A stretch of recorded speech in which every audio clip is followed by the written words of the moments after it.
বিয়ে প্রেম ভালোবাসাটা এক একজনের কাছে এক এক রকম। সো রাইট নাও এখন সবাই হচ্ছে বিয়ের আগে ডেট করে না, আমার এই বিষয়ে কোনো আগ্রহ নাই। প্রেম করাটা আই থিঙ্ক বেটার বিয়ে করার আগে প্রেম করাটা বা ওই মানুষটাকে জানা। সিরিয়াসলি আমার আপাতত কোনো প্রেমিকা নাই। পড়াশোনাটা একটু ভালোই ঝামেলা হচ্ছিল। বাবা হচ্ছে ওই 8-10টা মানুষের মতোই ব্যাপারটা দেখতে, মিডিয়া জিনিসটা ভালো না খারাপ এক একজন এক এক রকম ভাবে দেখে। লাইক আমার ফ্যামিলিতে আমার বাবা মার কথা যদি বলি, যে আমার মা আমাকে ছোটোবেলা থেকে সাপোর্ট সব ক্ষেত্রেই সাপোর্ট করছে, like education, sports and everything. আমার যেটা ভালো লাগে অলওয়েজ আমাকে সাপোর্ট করছে। সো মিডিয়ার ব্যাপারটা আমি যখন মিডিয়াতে জয়েন করি, আমি ফার্স্টে হচ্ছে কন্টেন্ট ক্রিয়েশন করতাম। সো ওই ব্যাপারটা আমার মা আমাকে সবচেয়ে বেশি হেল্প করছে। দেন মিডিয়াতে জয়েন হওয়া, অ্যাক্টিং করা, অভিনয় করা, এই জিনিসটাতেও আমার মা আমার সবচেয়ে বেশি সাপোর্ট করছে। আর বাবার ব্যাপারটা, বাবা হচ্ছে ওই 8-10টা মানুষের মতোই ব্যাপারটা দেখতে, মিডিয়া জিনিসটা ভালো না খারাপ। সো পরবর্তীতে যখন দেখে যে না আমি ভালো করছি, অ্যাপ্রিসিয়েশনটা পাচ্ছি, মানুষ ভালো সাপোর্ট করতেছে, সো ওই দিক থেকে ফ্যামিলি সাপোর্টটা আছে। আর ফ্রেন্ড সার্কেলের ব্যাপারটা, ফ্রেন্ডস লাইক 50% ফ্রেন্ড নেগেটিভলি দেখছে, 50% ফ্রেন্ড অ্যাপ্রিসিয়েট করছে। মিডিয়াতে ঢোকার আগে আমার প্রচুর ফ্রেন্ডস ছিল, তো মিডিয়াতে আসার পরে হয়তোবা ওদের ধারণাটা বদলে গেছে যে হয়তোবা আমি এখন সেলিব্রিটি বা ব্যস্ত, বা ওরে আগের মতো নক করলে পাওয়া যাবে কিনা আর সামথিং লাইক দ্যাট। সো এই ক্ষেত্রে অনেকের সাথে কন্ট্যাক্ট অফ হয়ে গেছে, বা ওরা হয়তোবা ওই জিনিসটা ভেবেই নক করে না বা কন্ট্যাক্ট করতে চায় না। বাট এমন অনেক ফ্রেন্ড আছে আমার, অনেক আগের কলেজ ফ্রেন্ড, স্কুল ফ্রেন্ড, যারা হুট করে আমাকে কল দিলে আমাকে যে কোনো সময় পাইছে। আর ইভেন দো 5 বছর আগেও আমার সাথে যেরকম বন্ডিং ছিল, বা ওদের সাথে যেভাবে কথা বলতাম, বা আমার অ্যাপ্রোচ যেরকম ছিল, সেম টু সেম এখনও সেরকমই আছে। সো ওরা শক ব্যাপারটা নিয়ে, যে আমরা তো ভাবছিলাম তুমি এরকম হয়ে গেছো, বাট তুমি তো আগের মতোই আছো। সো এই জিনিসটা অ্যাপ্রিসিয়েট করে। ফার্স্ট অফ অল আমি কখনোই আর কি এরকমভাবে দেখিনি যে আমি কখনো অভিনয় করব, বাট ইচ্ছা ছিল। সো প্ল্যাটফর্মটা খুব জরুরি ছিল।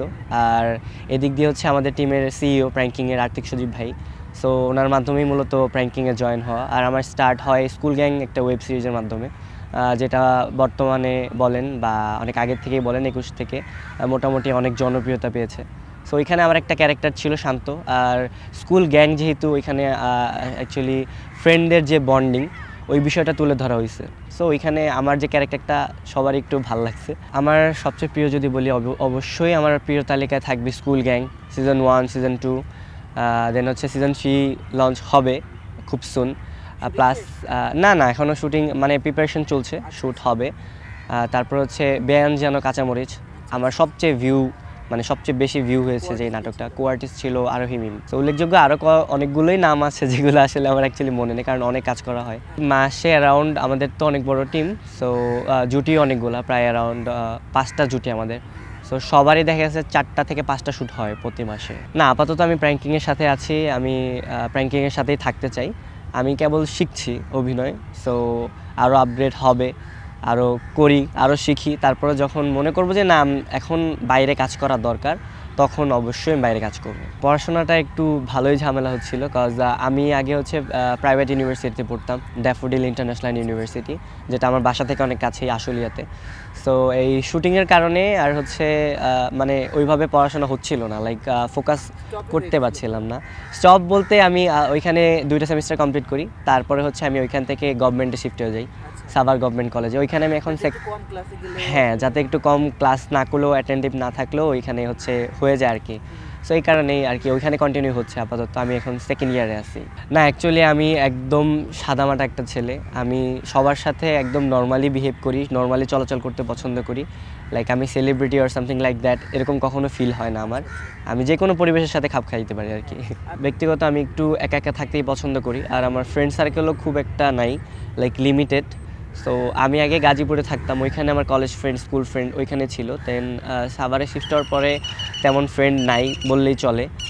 আর আমি আসলে আমার ফ্রেন্ড সার্কেলটা একটু লিমিটেড, যাদের সাথে চলি অনেক বেশি চলি, আর ম্যাক্সিমাম টাইম একাই থাকা হয়, লাইক একাই ঘোরা হয় সব জায়গায়। না প্রেমিকা আপাতত এখনও হয়নি, বিশ্বাস করবে কি না জানি না, বাট না সিরিয়াসলি আমার আপাতত কোনো প্রেমিকা নাই।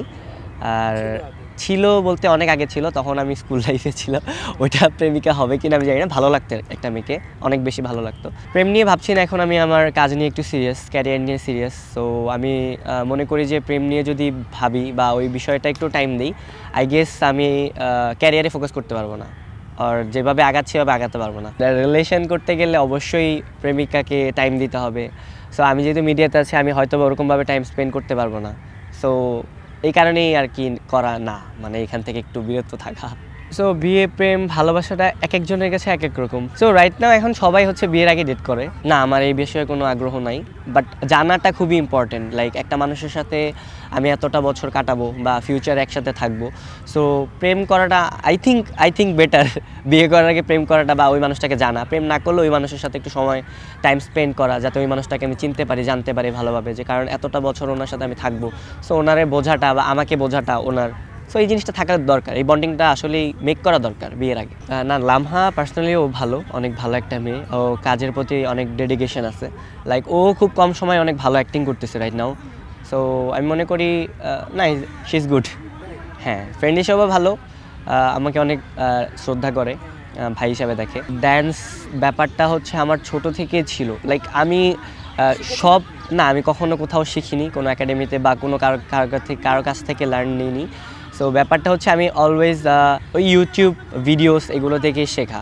আর আমি হচ্ছে মাইকেল জ্যাকসনের অনেক বড় ফ্যান ছিলাম ছোটোতে। তো একটু বড় হওয়ার পরে ঋত্বিক রোশনের ফ্যান ছিলাম। সো আস্তে আস্তে ওই ইউটিউব থেকেই দেখা অ্যাকচুয়ালি। আর আলী ভাইয়ের সাথে পরিচয় বেশি দিনের না। আর আমি হচ্ছে ক্রিয়েটিভ মানুষদের খুব বেশি পছন্দ করি। সো আমি আলী ভাইয়ের সাথে আমার ফার্স্ট কোলাবোরেশন ছিল আপনার যে সাকিব খানেরই যে গান কুক কুক কুক কুক, হ্যাঁ হ্যাঁ, ট্রেন্ডিং ছিল। ওইটা করার পরে ওইটা খুব ভালো সাড়া পেয়েছিলাম। লাইক SBS প্রোডাকশন থেকে ওইটা শেয়ার দেওয়া হয়েছে, দেন হচ্ছে কনা আপু শেয়ার করেছে, তারপরে হচ্ছে মিমি আপু শেয়ার করেছে ইন্ডিয়া থেকে। সো ব্যাপারটা ভালো লাগছে। আমি জানি না, হয়তো বা অনেকের থাকে না যে এক্সট্রা, হ্যাঁ, ডান্স সেন্স বলেন।